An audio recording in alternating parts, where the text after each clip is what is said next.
Vaka daha önce bir kez ameliyat edilmiş bir vaka, yurt dışından kliniğimize gelmişti. Özellikle burun ucundaki bu genişlik, burun kanatlarının genişliği, yüz ve burun sırtına göre burun ucunun ovalliğinin fazla olması sebebiyle hastayı biz tekrar revizyona aldık. İncelediğimizde aslında şöyle problemleri görebiliyoruz. Beraber bakalım.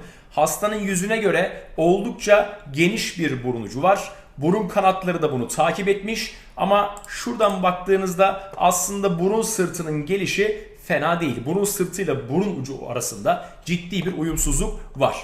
Yine şu açıdan baktığımızda hastanın yan profilden burun ucunun aşağıya sarktığı columella bölgesinin de azıcık retrakte içeriye doğru girdiğini görüyorsunuz. Bunun tam tersi olması lazım. Burun ucu hafifçe yukarıya doğru kalkmalı. Columella bölgesi azıcık aşağıya doğru sarkarak hafifçe bir kavis oluşması gerekiyor. Columella'nın fazla sarkması da iyi bir şey değil. Daha önce videolarımda bahsetmiştim. Bu columella'ya koyulan, burnu böyle ayakta tutsun diye koyulan graft, ön arkası kalınlığı biraz geniş olursa içerideki kıkırdağa temas ediyor. Bu columella aşağı doğru sarkıyor. Bunun tam tersi işte bu vakada var. Buradaki graft ya eksik koyulmuş ya da çok ince koyulmuş. Columella içeriye doğru girmiş. Hastanın bu şekilde retrakte içeriye giren bir columellası ortaya çıkmış.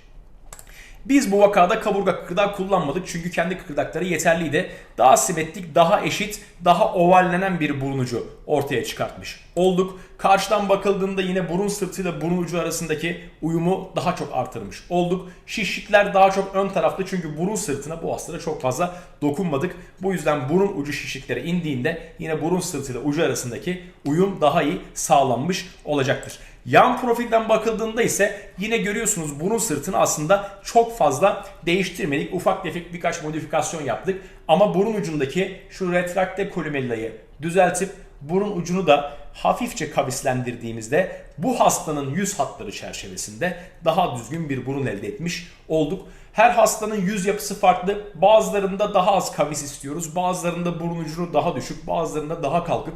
Hem bunu hastayla konuşarak karar vermek lazım hem de hastanın yüz yapısına bakmak lazım. Yani sivri bir yüzüm var, yuvarlak bir yüzüm var, çenesi çok geride mi, ileride mi? Bunlara bakarak bu hastamız için en uygun burun yapısına karar vermeye çalıştık. Sağlıklı günlerde kullanmasını diliyorum.